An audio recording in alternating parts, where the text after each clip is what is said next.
The views and opinions expressed on any program are those of the producers and/or the persons appearing on the program and do not necessarily reflect the views and opinions of FRCMedia, Bristol Community College, or the City of Fall River. This week in FRCMedia News, one of the 5 candidates running for mayor has suspended his campaign. What does it mean for those who have already voted for him? We interviewed the other 4 candidates in the race. This is what they have to say about how they lead the city. And despite rain showers, dozens reflect upon the impact of substance addiction and those who have fallen victim. All this and more coming up.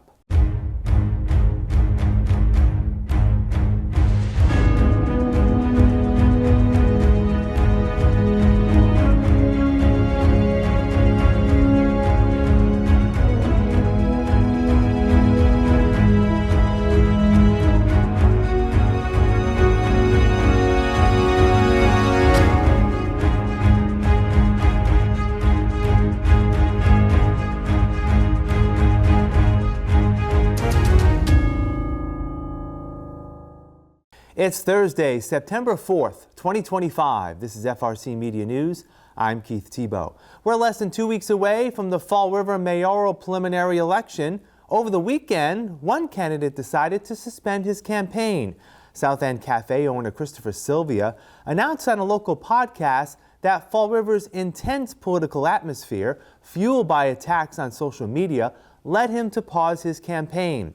On Monday, Mr. Sylvia used his cafe's Facebook page to share more about his decision and to criticize those he feels are not currently serving the city well. Listen, I was unqualified for this position, no question. No one is born a politician, right? But it came from a place, this was all born of a place of care and love for the people that I had met along the way. And the problems that I had seen, it came from a place of care. I wanted to care about the people of Fall River, and I wasn't money motivated. I wasn't doing it for status. I was doing it for the right reasons. I was doing it because I cared very much. And after burying homeless people and helping sick kids and all of that stuff, I just said maybe with the power of the city behind me, I could make real difference. Seeing the conditions that the residents have to live in every single day in the city, I thought if I had the power of the city behind me, I could make a huge difference. And that's why I ran, for no other reason.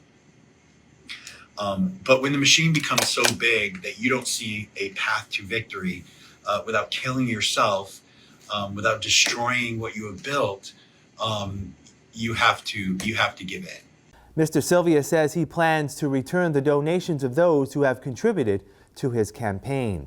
In the meantime, according to Fall River Election Commission Chair Ryan Lyons, because the preliminary election ballot is approved and dozens have already voted by mail, Mr. Sylvia's votes will be counted as any other.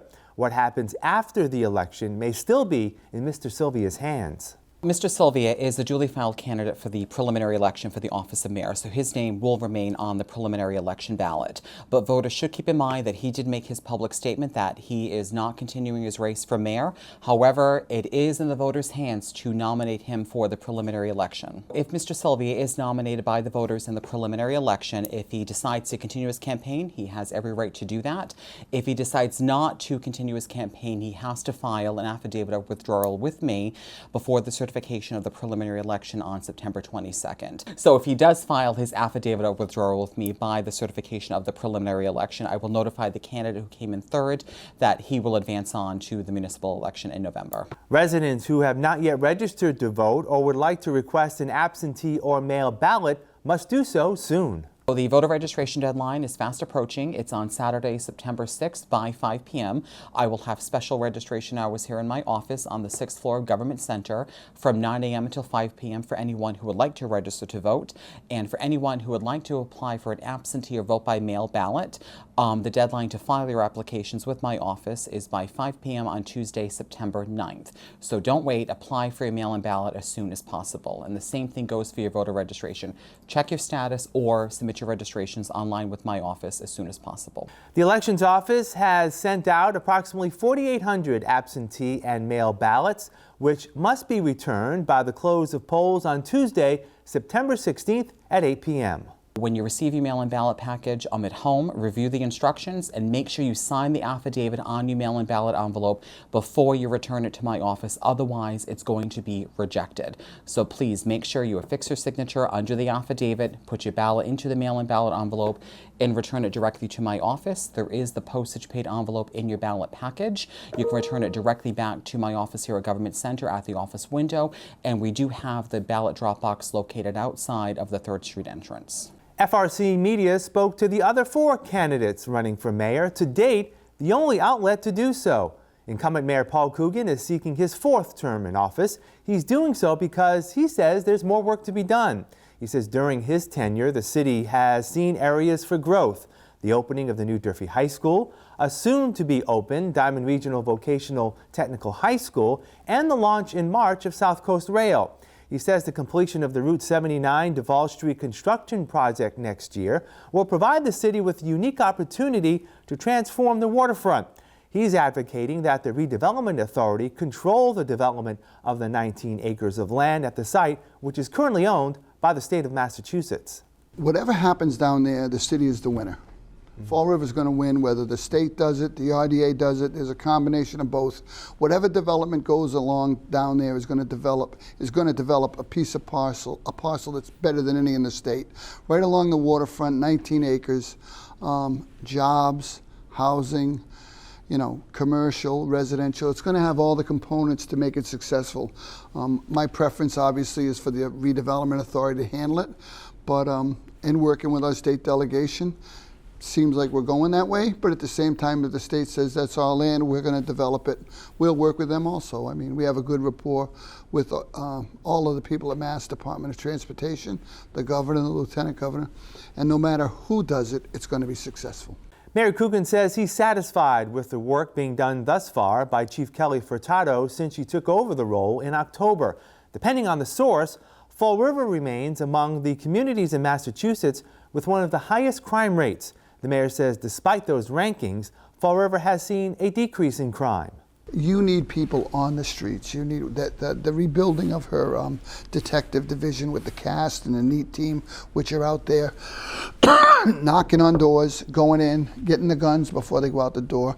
I'm going to jinx this, but you noticed a marked reduction in shootings and things around the city right now. But we do have a lot of people that don't want to follow the rules, and they want to act silly. Regretfully, they jack up our crime numbers, but at the same time, your crime numbers reflect the amount of people you're arresting and getting off the streets. The mayor says one of the most frustrating parts of his job is not being able to bring care to the homeless with substance abuse or mental health issues who refuse treatment. On housing affordability, he says the city is doing its fair share to keep rents in check. We're opening up a new three-family house on Whipple Street, which has affordable rents. We just redid Thomas Street, a 2-family. A young couple bought the first floor. They're going to rent the second with an affordability factor to it. As I told you earlier, the first 14 units being redeveloped on Pleasant Street, 6 of them are going to have an affordability factor.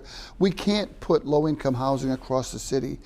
Fall River has 30% of its income with some kind of a subsidy or the other. We would like to see our neighboring communities get their percentage up from like 3 or 4 or 2 to somewhere around 10, which is the state requirement, and have a way to spread out this affordability factor across Bristol County. They don't seem like they want to buy into it. Fall River's budget has risen dramatically since Mayor Coogan took office in 2020, with much of the expenses mandated to city schools and union contracts. He understands that it's been difficult on taxpayers who have seen an increase in taxes and fees, but they also expect quality service from the city, service that comes with a cost. So when you buy your house in Fall River, you say to the city, I want a street I can drive on, I want water I can drink. I want schools I can send my kids to. I want to be safe, and that all costs money. We're not Flint, Michigan, where you can't drink the water and you're bringing it in bottles, or we're not a place that's so dangerous it's losing population. We're growing right now. Our population is growing. So we have to accommodate these people with those factors in mind. Do I wish everything was cheaper? Everybody that knows me knows I'm as frugal as they get.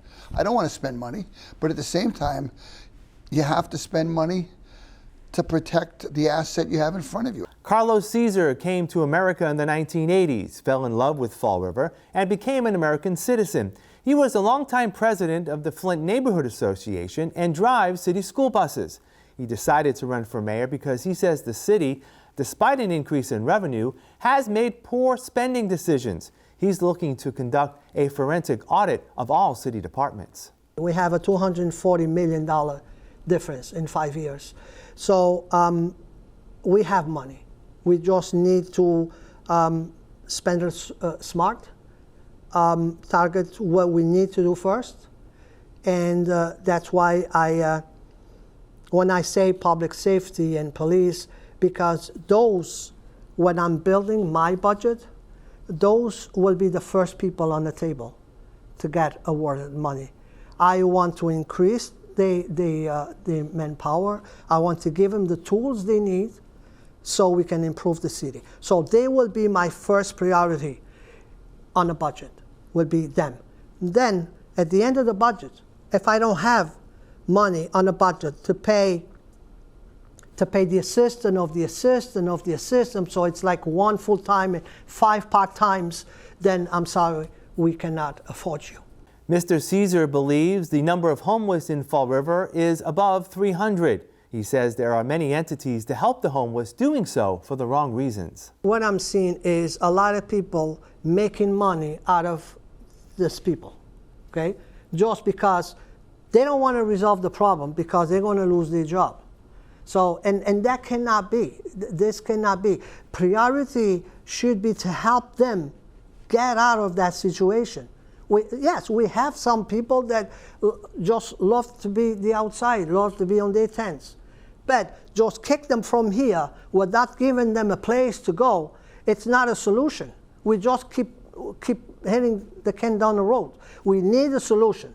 If we're going to move them from here, okay, either we're going to work with them, give them help, give them what we need, and then have a location that they don't have to be kicked out. In terms of housing affordability, Mr. Caesar says more must be done to reduce the taxes of landlords. The government can knock on their doors, the governor can come down and knock on their doors, can you cut the rent half? If you have a bill and a mortgage to pay, and for more that you like, who's renting from you for 20 years, and you never had problems with them, you have to bring the price up because you're not going to be paying them to rent on your house for free. So I think what we have to do, it's more deeper than just rent control. Or we need to save the homeowners' tax dollars. We need to bring it down, and so this way they can pass on to the renters. As chair of the school committee, Mr. Caesar plans to end the divisiveness among board members. What we're noticing right now is a disconnection between board member with board member. We all want the same goal. We all should be agreeing with everything. If I don't think that I will go into a meeting without at least have a knowledge where the other board member is sitting, because I think it's no communication there. So some board members are just finding out because it's on the agenda that day. But it was never a connection that, where you're standing on this, what do you think, what can we work together, what the compromise that we can do to make this pass. You know what I'm saying? It seems like they are just now to show the conflict. Gabriel Boomer Amaral has run twice for city council and is making his first run for mayor. He spent 19 years in the Army as a recruiter and currently sells real estate. He, too, thinks the city is spending too much with little return for the taxpayers. He's looking to lower costs and cut taxes. We got a lot of renegotiating to do with contracts. We got a lot of renegotiating to do with people living off of the taxpayer's dime. You did not get into public service to get wealthy. And if you did it for the wrong reasons. You know, I'm going in, and I the first thing I want to do, and I want the city council to approve, and I obviously there's legalities behind everything, and you got to present all this stuff, right? There's a slow process to everything. I don't know why we create it that way, but we do. If it was up to me, I'd go in on day one and I'd cut my pay $10,000. You know, there are certain department heads that I believe are overpaid. There are certain departments that I believe are overpaid, but then there are certain departments that I believe need more, right? So the reallocation is definitely going to be a key portion and a large portion of what I go in there to do. Mr. Amaral says the city should take a stricter stance on dealing with the city's homeless problem. We offer rehab and shelter. If you ignore that, then we have to clear you off the street because it is a nuisance and it is a danger and it is a criminal, you know, element to it to some extent. Am I saying they're all criminals? No, of course not. Somebody's going to take that soundbite and do it, but no, it's not. But you can't be there. You can't do it.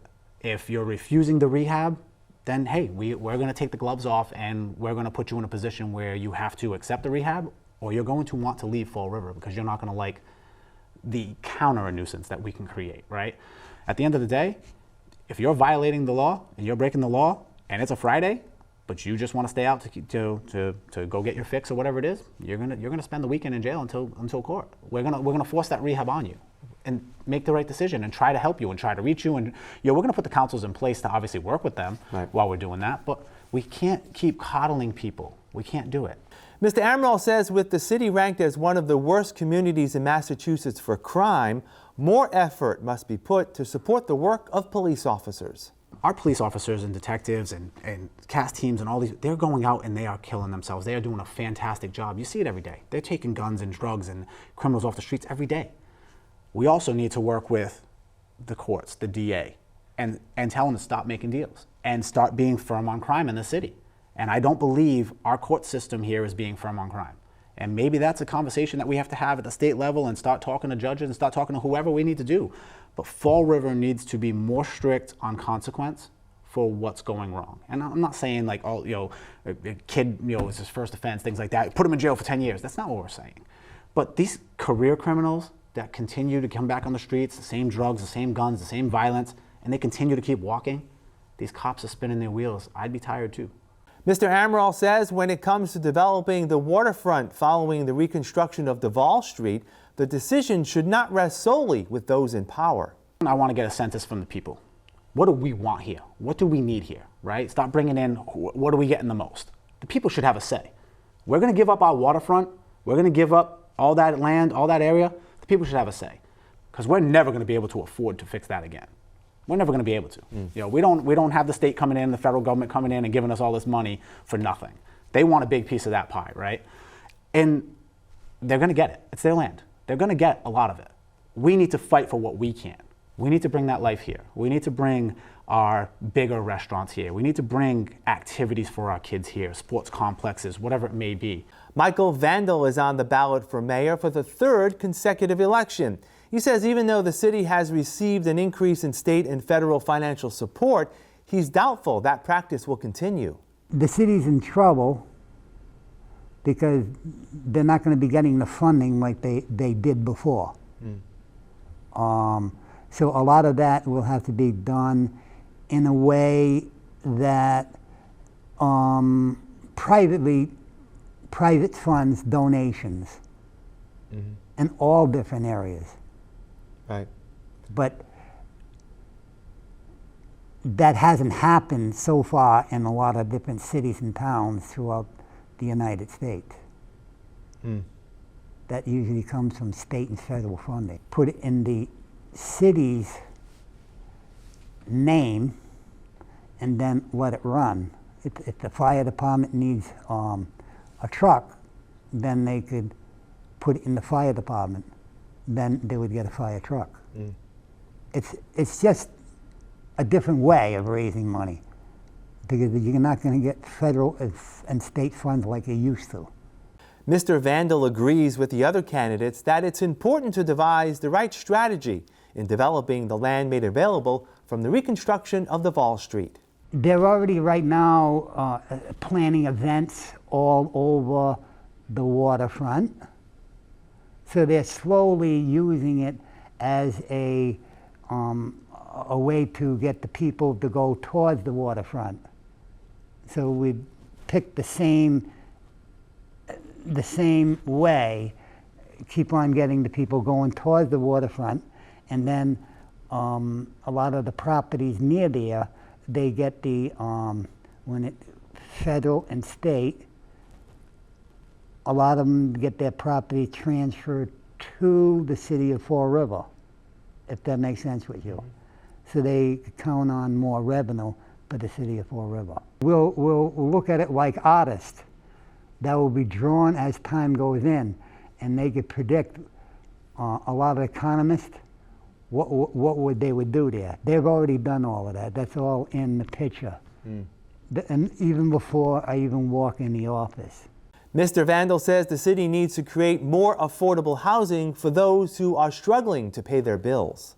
Before, in 1990, over here the rents were in the 300 range, up to 300, depending what size bedroom you had. I had a 2-bedroom, it was around 300. There are people who are homeless, but they don't have any mental or physical, it's just so economically, because the system is stretched. It's so expensive, because that's not the only category. There's food too.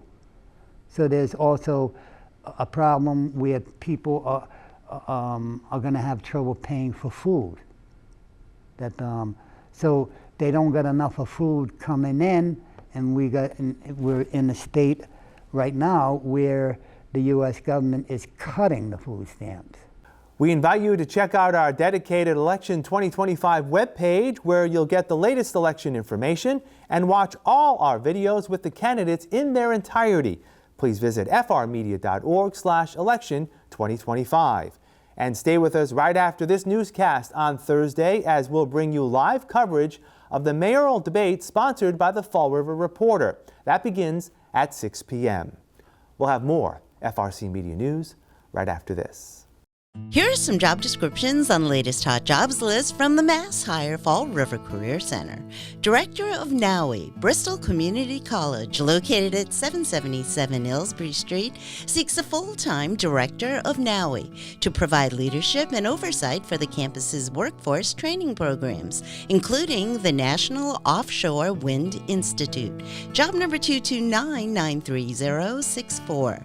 Electrophysiologist, South Coast Health, located at 363 Highland Avenue, is urgently looking for a full-time electrophysiologist to prepare patients for discharge and care for patients in the outpatient department.